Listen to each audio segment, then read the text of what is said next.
Bien, pues entonces vamos a empezar este tema. Básicamente es un repaso, pero quiero enfocarme mucho en cuáles son las evidencias de cada uno de los modelos atómicos para entender cuál es la propuesta y en qué consiste el modelo atómico moderno. Porque como vimos en algún video anterior, los modelos atómicos fueron rebasados por algo que se conoce como el modelo mecánico cuántico. Así que vamos a enfocarnos en revisar las evidencias.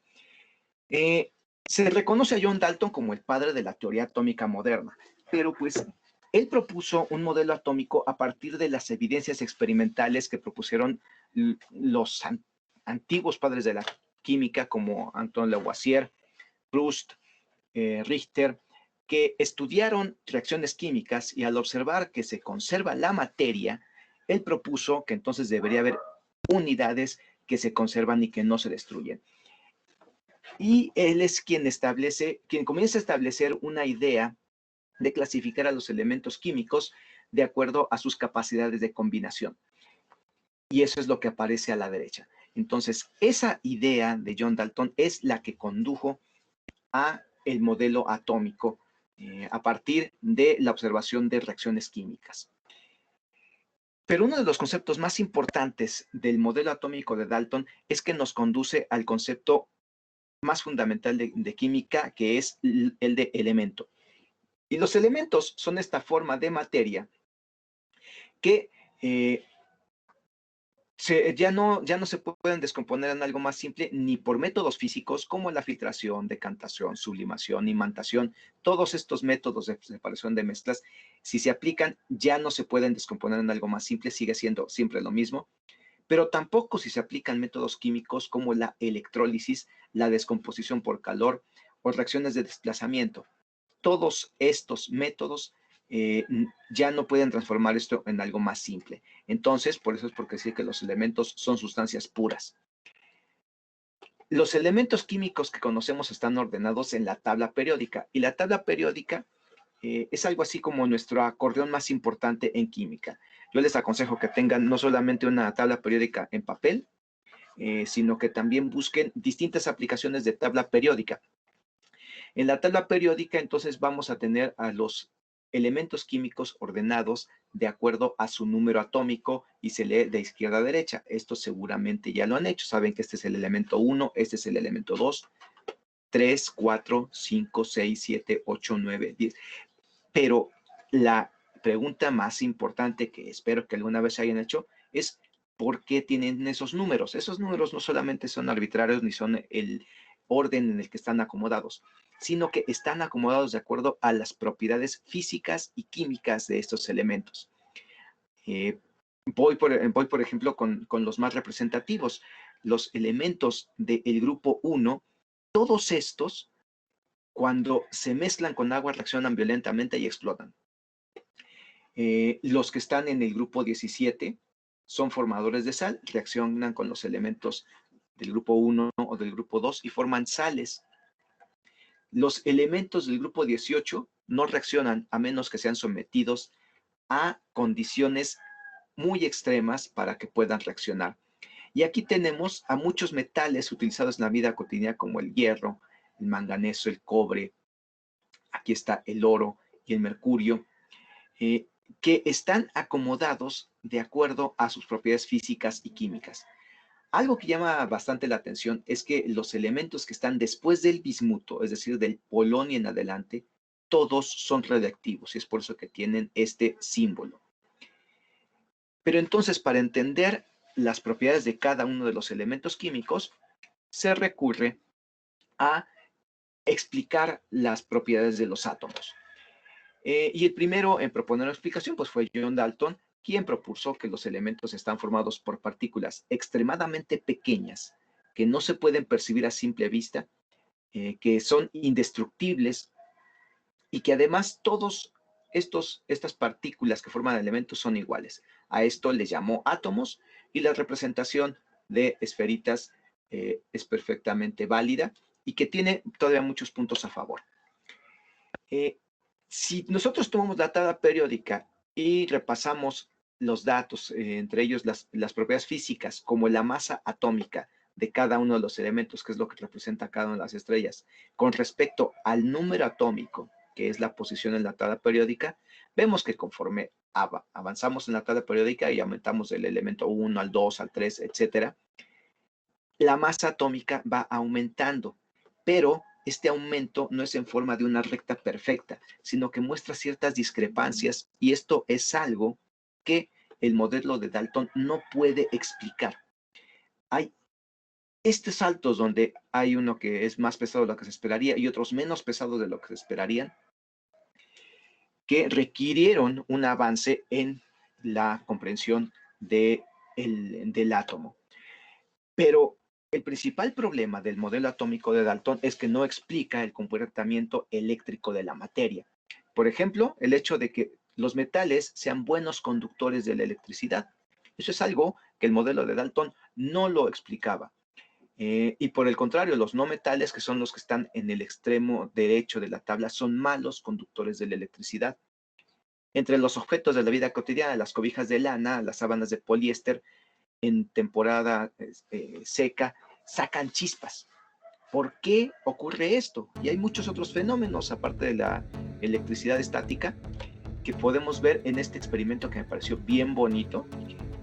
Ahí está, les invito a que lo hagan. No es difícil descubrir cómo lo hicieron, pero entonces, ¿por qué pasa esto? La botella es de un solo metal, es de aluminio, es un conductor de electricidad, pero el modelo de Dalton no explica por qué hay conducción de la electricidad. Esto se resuelve en 1897 cuando Thomson descubre el electrón utilizando los tubos de rayos catódicos, como el tubo de Crookes que se muestra aquí, que ya lo repasamos. Se produce un rayo de partículas cuando se aplica un voltaje muy alto, y este responde a la presencia de un imán o de un campo eléctrico.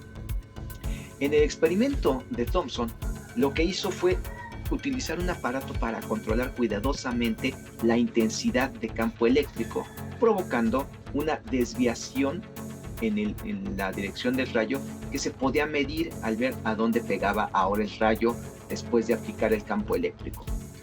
Si se mide con mucho cuidado la energía que se está aplicando y se hacen los cálculos necesarios, entonces lo que Thomson llegó a descubrir, y que fue su aportación por la cual le dieron el Premio Nobel de Física, es la relación entre la carga y la masa de estas partículas cargadas negativamente, que son los electrones. Es decir, no pudo medir directamente ni la carga ni la masa de un solo electrón, pero sí calculando a partir de la fuerza necesaria para mover algún dispositivo adentro del tubo de rayos catódicos, la relación entre la carga y la masa. Y esa relación tiene este valor numérico, menos 1.7588 por 10 elevado a la 8 coulombs por cada gramo. El coulomb es una unidad de carga eléctrica, el gramo es una unidad de masa, entonces esta relación carga-masa. El signo negativo indica que se comportan como partículas negativas, es decir, que son atraídas hacia el polo positivo, pero vemos que el número tiene una magnitud muy grande. El 10 elevado a la 8 significa que el punto decimal se recorre 8 lugares y es un número muy, muy grande. ¿Qué significa esto? Pues que por cada gramo existen muchísimas partículas elementales de carga eléctrica, muchísimos electrones. Y hasta ahí es donde llegó la aportación de Thomson, muy importante, por cierto. Pero para poder saber cuánto vale la carga eléctrica de un solo electrón y la masa de un solo electrón, pues Robert Millikan diseñó un experimento que siempre me ha parecido muy ingenioso, en el cual roció gotitas de aceite en un spray que controlaba el tamaño de gotas, así muy, muy pequeños, en una cámara de niebla para poderlas ver, y las dejó que fueran cayendo. Y a través de una rendija había un espacio donde había dos placas de metal donde se aplicaba un potencial eléctrico de varios miles de voltios. ¿De qué sirve esto? Bueno, pues este spray, de hecho, ya tenía las gotitas ionizadas, es decir, que habían atrapado una carga eléctrica. Y como eran gotitas muy pequeñas que él hizo todo lo posible por controlar que fueran prácticamente del mismo tamaño. Sabía cuál era el tamaño, el diámetro de la gota, podía medir la velocidad a la cual caían en un campo eléctrico. Si respondían al campo eléctrico, entonces iban a caer más lento. Y entonces, haciendo los cálculos necesarios de cuál era la velocidad a la cual caían, cuál era la masa de la gota de aceite y cuánto pesaba cuando capturaba cargas eléctricas, entonces pudo calcular la carga por un solo electrón. Y esa carga es una carga negativa de 1.6022 por 10 elevado a la menos 19 coulombs. Es decir, ahora pasamos a un número muy, muy pequeño porque es la carga de un solo electrón. Y este número de 1.6 por 10 a la menos 19 coulombs es lo que se toma como referencia, como la unidad de carga fundamental. Es la carga del electrón. No perdamos de vista que el signo negativo es porque es una carga negativa. Entonces, con este dato y tomando el cálculo que había hecho Thomson apenas un par de años antes, despejó la masa de la relación masa-carga, obteniendo esto. La masa es igual a la carga dividida por la proporción masa-carga que determinó J.J. Thomson. Aquí están los números en la ecuación, el que obtuvo Millikan, el que obtuvo Thomson. Vean que los signos negativos se cancelan las unidades de carga y solamente quedan las unidades de masa. El resultado es este 9.1 decimales por 10 elevado a la menos 28 gramos. Ahora sí, ya con estas determinaciones se pudo conocer tanto la carga como la masa de un solo electrón, lo cual es un logro tremendo. Y si se dan cuenta, fue a partir de mediciones directas, haciendo los cálculos correspondientes cuando se conoce el campo eléctrico que se aplicaba. De ahí viene el experimento del discípulo de Thomson, que es Ernest Rutherford, quien ya estaba trabajando con materiales radiactivos. Encontraba que hay distintos tipos de materiales radiactivos, entre ellos los que emiten lo que se conocen como partículas alfa. Las partículas alfa tienen una carga positiva y salían desde una fuente que es un mineral radiactivo encerrado en una caja de plomo con un pequeño orificio para que por ahí salieran disparadas las partículas alfa, y construyó junto con otros colaboradores de apellidos Geiger y Marsden entre 1910 y 1911 un detector para ver el paso de partículas alfa a través de láminas de metal. El metal que mejor resultado les dio fue el oro. ¿Por qué? Porque el oro es el metal más maleable que existe. ¿Qué significa que sea el más maleable? Que se pueden hacer láminas extensas y extremadamente delgadas. Más delgadas que una hoja de papel, déjenme que les diga. De hecho, se ha calculado que las láminas de oro que se pueden hacer tienen apenas unas centenas de átomos de espesor. Entonces se pueden tener estas hojas muy, muy delgadas con un fragmento pequeño de oro, se pueden hacer estas láminas, y al bombardearlas con las partículas alfa, pues la mayoría de las partículas pasaban a través de esta capa de metal. Pero como ya vimos en la descripción, algunas de ellas eran desviadas o rebotaban a un detector circular que ellos mismos diseñaron. Al calcular simplemente a través de la frecuencia de cuántos rayos eran desviados y cuántos rebotaban, pudo hacer el cálculo de cuál era el tamaño del núcleo. Y el tamaño del núcleo atómico, en el caso del oro, medía entre 1 por 10 a la menos 13 a 1 por 10 a la menos 15 centímetros, lo cual es un tamaño extremadamente pequeño, porque ya se había calculado aproximadamente el tamaño de los átomos de oro y era de 1 por 10 a la menos 8 centímetros. Son números muy pequeños, lo cual nos hace pensar en el tamaño real de los átomos. Son muy, muy pequeños, pero el núcleo es aún más pequeño.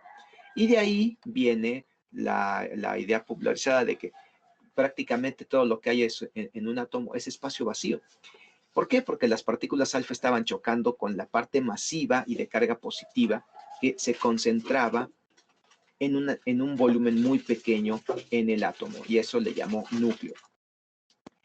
Voy a explicar un poco sobre la radioactividad, sobre estas fuentes radiactivas. Este es el símbolo internacional de radioactividad para reconocer aquellos materiales que emiten algún tipo de estas tres radiaciones. Las tres principales son la radiación alfa, radiación beta y radiación gamma. Estos tres tipos de radiaciones se caracterizan ya sea por su carga eléctrica o por la capacidad de penetración o de atravesar algunos materiales. La radiación alfa está formada por partículas de carga positiva que son detenidas por la piel del cuerpo humano. Pero esto no nos debe confiar absolutamente nada porque provoca quemaduras al frenar la radiación alfa. La radiación beta son radiaciones de carga negativa que sí pueden atravesar la piel. Por supuesto, causan daño en los órganos vivos, pero pueden ser detenidas por láminas de metales delgados como el aluminio, láminas delgadas. Y también por otros materiales como el acrílico y la madera. Y hay un tercer tipo de radiación que se llama radiación gamma que atraviesa la piel, atraviesa los metales, atraviesa la madera, el acrílico y otros más, pero ya no penetra una capa gruesa de cemento recubierta con plomo, es decir, el hormigón de construcción de los grandes edificios. Estas no tienen carga eléctrica y consisten en energía pura. De hecho, ¿de dónde viene la radiación? Pues la definición de radiactividad es emisión de energía que proviene de la desintegración espontánea de núcleos de átomos pesados. Los minerales de los cuales les hablaba estaban formados ya sea de polonio o tenían uranio, que vimos que en la tabla periódica están del lado de los elementos radioactivos, es decir, estos que se desintegran y emiten radiación. La radiación alfa ya se determinó posteriormente que corresponde al equivalente de núcleos de helio formados por 2 neutrones, en azul, y 2 protones. Entonces tiene una masa de 4 partículas, 2 de ellas de carga positiva. La radiación gamma solamente son ondas electromagnéticas, por lo cual corresponden a energía pura. Y la radiación beta corresponde a electrones, de ahí su carga negativa. Y hay otras emisiones que son de solo neutrones o solo protones. A partir del descubrimiento de la radiactividad y el descubrimiento de los neutrones, se pudo determinar que el núcleo atómico, además de protones, tiene neutrones. Y en conjunto a los protones y a los neutrones que están en el núcleo se les llama nucleones. Pero hubo algo que el modelo de Rutherford, aún con este nivel de sofisticación, no pudo explicar, y es por qué se ven colores distintos cuando quemamos distintos materiales, en especial elementos químicos purificados. Cuando se quema el sodio, se produce una llama de este color. El cobre lo pueden ver aquí, estroncio y potasio. ¿Por qué? Si estamos diciendo que las propiedades de los elementos se pueden explicar a partir de la estructura de ese átomo, no se puede explicar por qué se emitía de este color. Y si esa luz se analiza a través de un prisma o una rejilla de difracción, en lugar de ver un solo color, se ven líneas de colores. Por ejemplo, aquí está del sodio, vemos que predominantemente es amarilla con tonos naranjas. Aquí vemos 2 líneas muy fuertes en color amarillo sobre un fondo negro. Esto que está aquí a la derecha son los espectros de emisión de distintos elementos químicos: el hidrógeno, el sodio, el helio, el neón y el mercurio, que se obtienen cuando se calienta, se somete a un calentamiento extremo a una forma pura de estos elementos.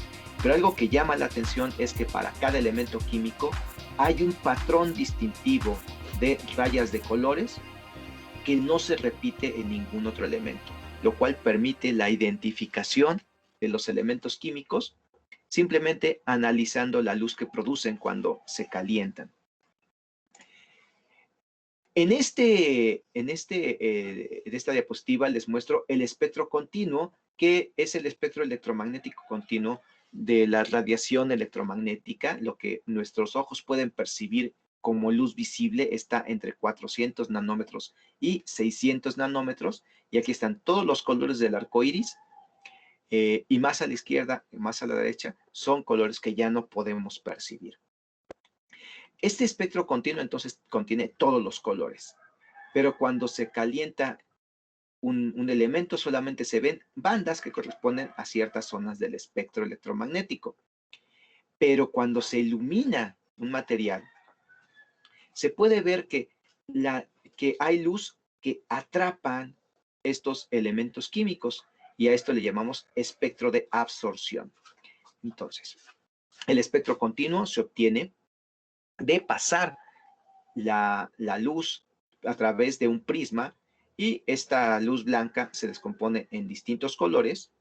Si calentamos un gas de un elemento químico y la luz que se emite pasa a través de un prisma, se van a ver estas rayas características. Pero si se ilumina una muestra de gas de un elemento químico, se ven todos los colores menos ciertas banditas que se ven en negro. Este es el espectro de absorción, el que son colores con rayas negras, y el espectro de emisión, un fondo negro con algunas rayas de colores. La luz tiene un comportamiento de partícula, pero también de onda, es decir, que se propaga en forma de ondas electromagnéticas.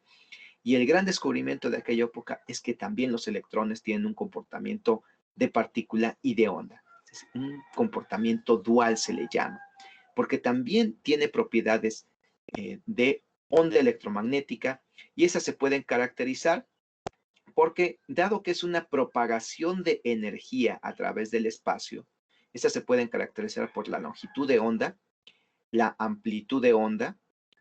La longitud de onda se simboliza mediante la letra griega lambda, y también por la frecuencia, que es cuántas ondas pasan por un punto por unidad de tiempo.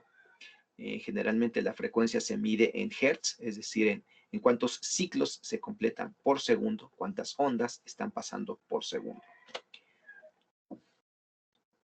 El átomo de hidrógeno fue el objeto de estudio del siguiente investigador discípulo de Rutherford, que fue Niels Bohr, quien en 1913 logró interpretar exitosamente los espectros de emisión y de absorción de los átomos, y propuso que esas líneas de emisión querían decir que los electrones de los átomos absorben energía electromagnética para cambiar su estado energético, pero no absorben cantidades intermedias de energía, sino siempre en unidades discretas que se llama quantums de energía.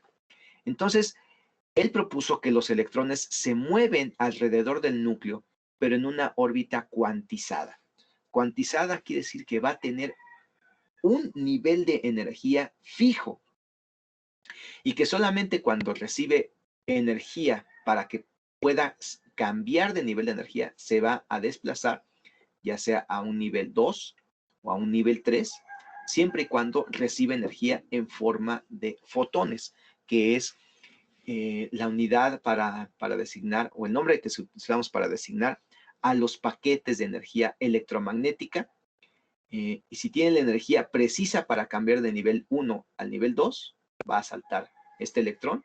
Si recibe energía para saltar del nivel 2 al nivel 3, así lo hace.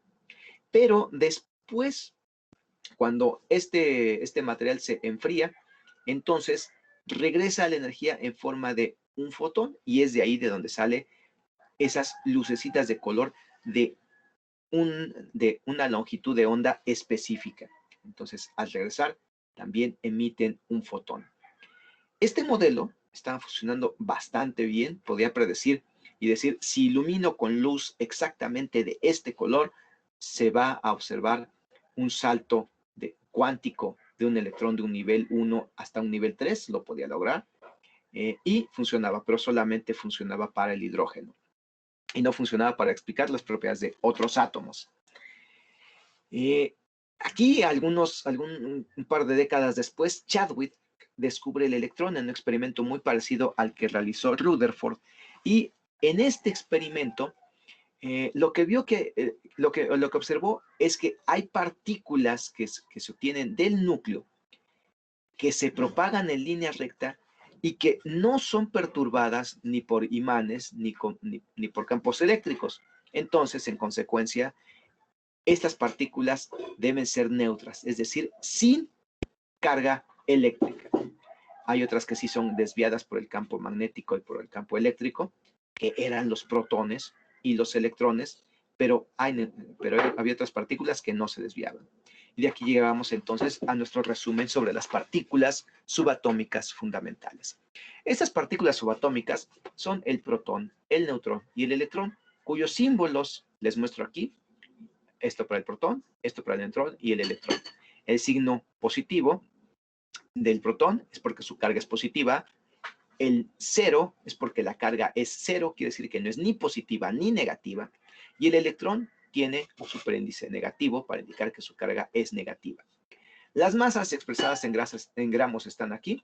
El electrón ya vimos que tiene una masa muy, muy pequeña, pero gracias a las mediciones de Thomson, Rutherford y de Chadwick, se pudo determinar la masa del protón individual y del neutrón, y vemos que son masas más grandes.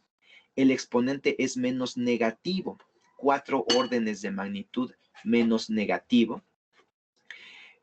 Pero si en lugar de expresarlo con esta notación científica tan grande, se establece una nueva unidad de masa, que es la unidad de masa atómica, simbolizada con la letra U, entonces ahora ya podemos establecer que el protón tiene una masa de 1, aquí me voy a permitir redondearla, porque es muy similar a la masa del neutrón, aunque el neutrón es un poco más pesado.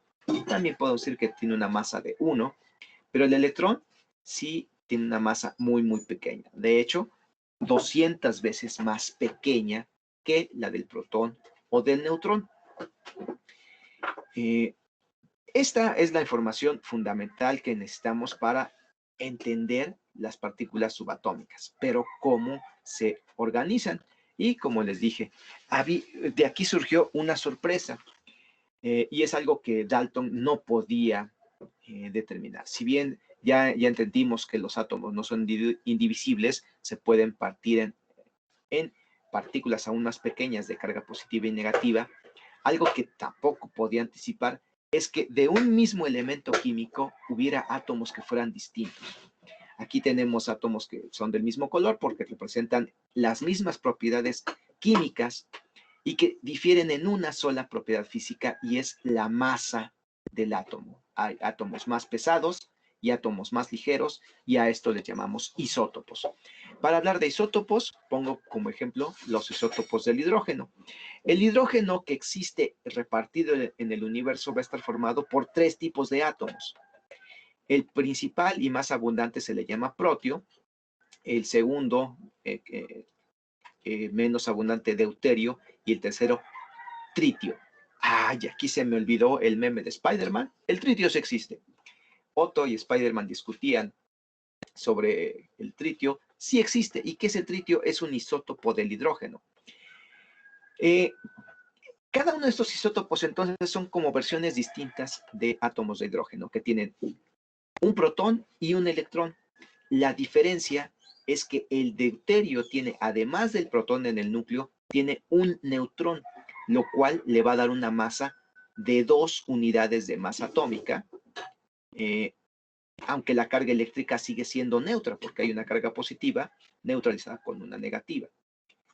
El tritio está formado, además del protón en el núcleo, por 2 neutrones, lo cual da como resultado 3 unidades de masa atómica para este tipo de átomo de hidrógeno. Todos son hidrógenos porque todos tienen un protón y un electrón. Si tuvieran un protón de más, entonces ya serían helio, pero si tienen uno o más neutrones, eso no afecta la identidad química de estos átomos. ¿Cómo simbolizamos esto sin recurrir a la representación de dibujitos de la estructura del núcleo? Lo que se hace es que se escribe el símbolo del elemento químico y a la izquierda se usan dos números. El de arriba se llama número de masa, simbolizado con la letra A mayúscula, y el de abajo es el número atómico. El número atómico es la posición que ocupa en la tabla periódica, el hidrógeno es el elemento 1, y el número de masa para el hidrógeno, para el propio proteo es 1, para el deuterio 2 y para el tritio 3. ¿De dónde sale esto? Esto nos indica el número de nucleones que hay en este tipo especial de átomo de este mismo elemento. Les decía que el más abundante de ellos es el que tenía una masa de 1 porque no tiene neutrones. De hecho, es tan abundante que abarca el 99.98 y pico por ciento de abundancia del universo. El deuterio, que es el que tiene una masa de 2 porque tiene, además de un protón, un neutrón, es menos abundante, y el tritio es extremadamente escaso. Ahora entendemos por qué Otto prácticamente enloqueció por conseguir tritio. Es muy escaso, incluso en todo el universo. Pero el hidrógeno no es el único elemento químico que tiene isótopos, sino que también, de hecho, todos los elementos tienen isótopos. Aquí tenemos 3 ejemplos para el boro, el magnesio y el cloro. El boro tiene 2 isótopos, el magnesio 3, el cloro 2. Y la gráfica de pastel nos muestra las abundancias relativas de cada uno de los isótopos.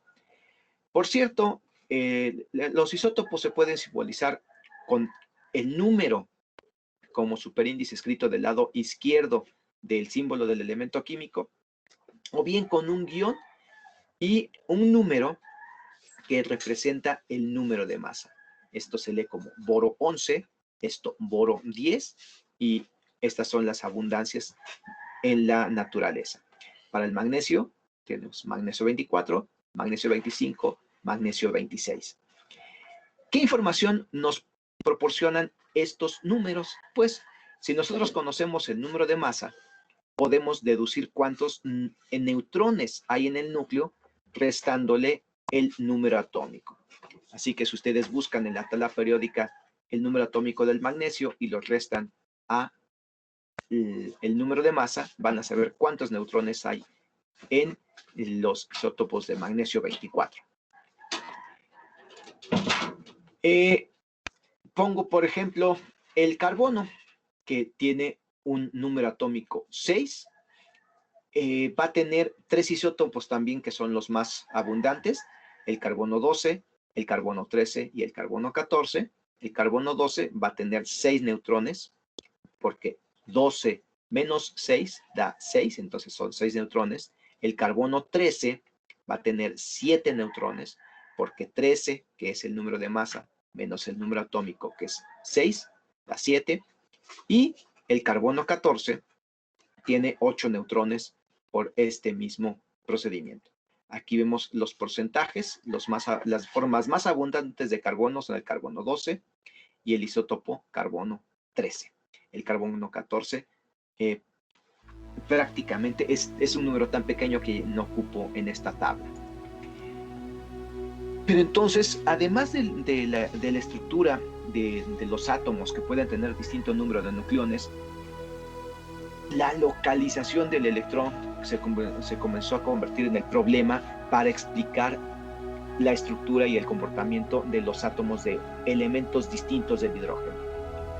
Y esto es porque los electrones son partículas tan pequeñas con una carga negativa, que además tienen un comportamiento de onda, que cuando se intenta medir la velocidad a la cual se mueve un electrón y al mismo tiempo tratar de calcular su posición, eso no es posible. En primer lugar, porque se mueve extremadamente rápido, y en segundo, porque al ser tan pequeño, cuando se intenta medir la posición o la velocidad con algún tipo de instrumento, se altera la velocidad que traía y la posición que tenía. Y esto condujo a enunciar el principio de incertidumbre, que establece que no podemos conocer la posición y velocidad de un electrón de manera simultánea, pues al calcular una aumenta la incertidumbre en el cálculo de la otra. ¿Cuál es la consecuencia? Que no es correcto decir que los electrones ocupan órbitas, como mencionaba el modelo de Bohr, sino que más bien los electrones se van a encontrar en orbitales. Y un orbital ya es un concepto un poco más elaborado, porque más bien es un concepto de probabilidad.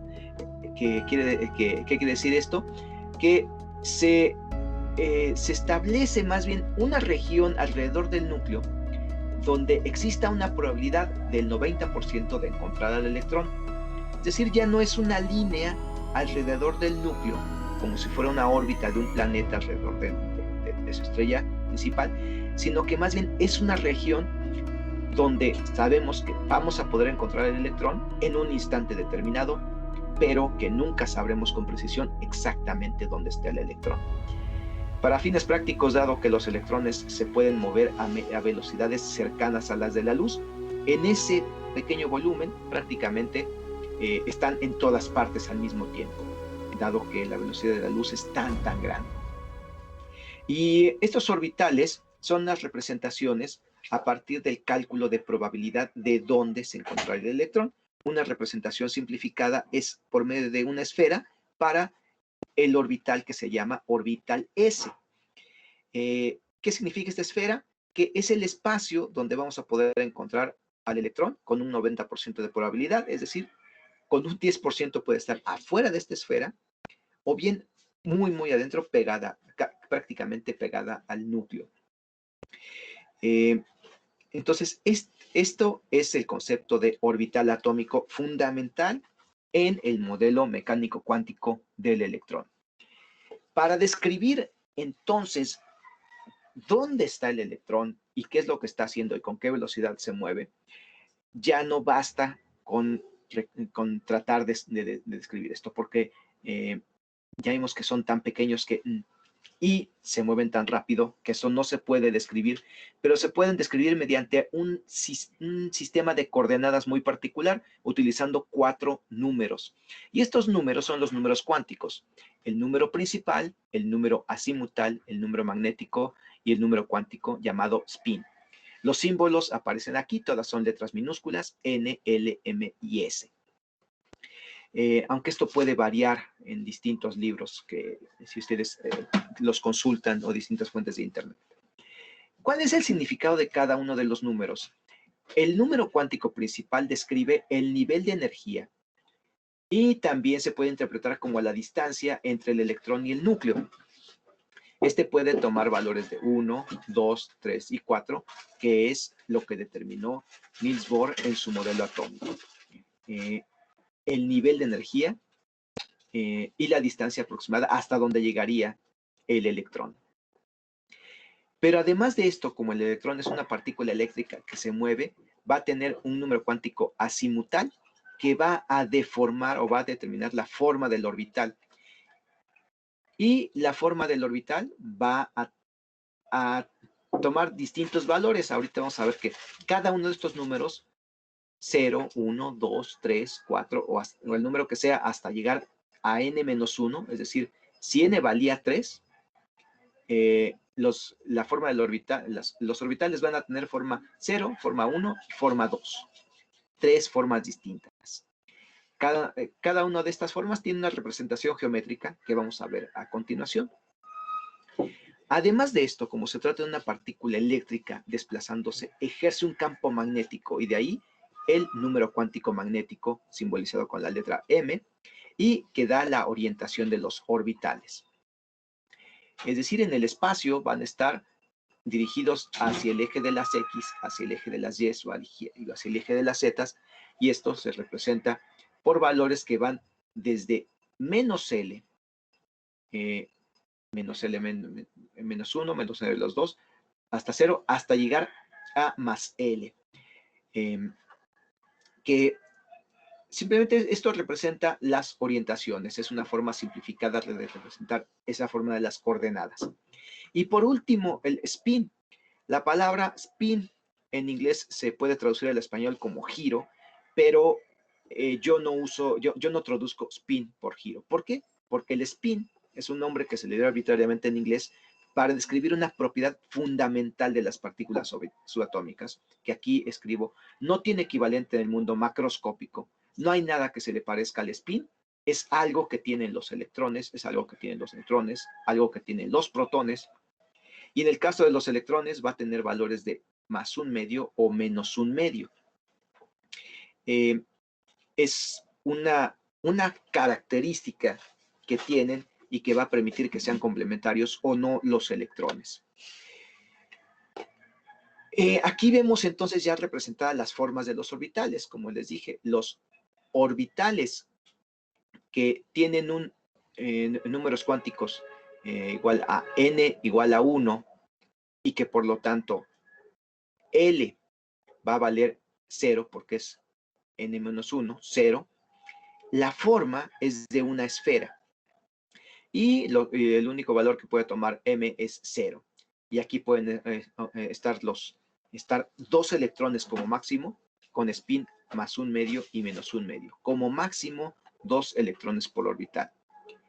Cuando n vale 2, pueden existir dos tipos de orbitales, los orbitales s y los orbitales p. Cuando n es igual a 3, pueden existir tres tipos de orbitales, el orbital s, los orbitales p y los orbitales d. Pero vemos que los orbitales p tienen tres formas distintas, dependiendo cuál es el valor de m. +-1, 0, -1. Para los orbitales d, vemos que hay 5 posibilidades, porque hay 5 valores posibles para m, que determina las orientaciones de la forma de los orbitales d. Cuando n vale 4, hay 4 formas posibles de orbitales. El orbital s, los tres orbitales de tipo p, los 5 orbitales d y la última categoría de orbitales se les llama orbitales f, y vemos que hay 7 posibilidades dependiendo cuál es el valor de m. A partir de n igual a 5, 6 y 7, se repiten las opciones de números más pequeños de n. Entonces, eso es lo que representan los números cuánticos. La distancia, la orientación y la forma del orbital. De aquí vamos a pasar a la configuración electrónica, que es la descripción de cómo se distribuyen los electrones en un átomo. Y para poder asignar esta distribución de electrones, recurrimos a los distintos principios que se determinaron en la mecánica cuántica. Uno de ellos es el principio de incertidumbre de Heisenberg, que ya revisamos, el cual nos dice que no podemos determinar al mismo tiempo posición y el momentum, es decir, el producto de masa por velocidad de un electrón. El principio de exclusión de Pauli, que nos dice que dos electrones de un mismo átomo no pueden tener sus 4 números cuánticos iguales, porque son las coordenadas específicas de cada electrón. De Broglie dedujo que cualquier partícula en movimiento va a tener asociada una longitud de onda, es decir, va a tener esa dualidad de onda-partícula. Y por último, de esos principios para hablar de configuración electrónica, el principio de máxima multiplicidad de Hund, la cual dice que los electrones se van a distribuir ocupando los orbitales, primero todos aquellos que tienen el mismo spin y después los que tienen spin opuesto, y que en cada orbital solo caben 2 electrones. Pues este es el fin de esta presentación.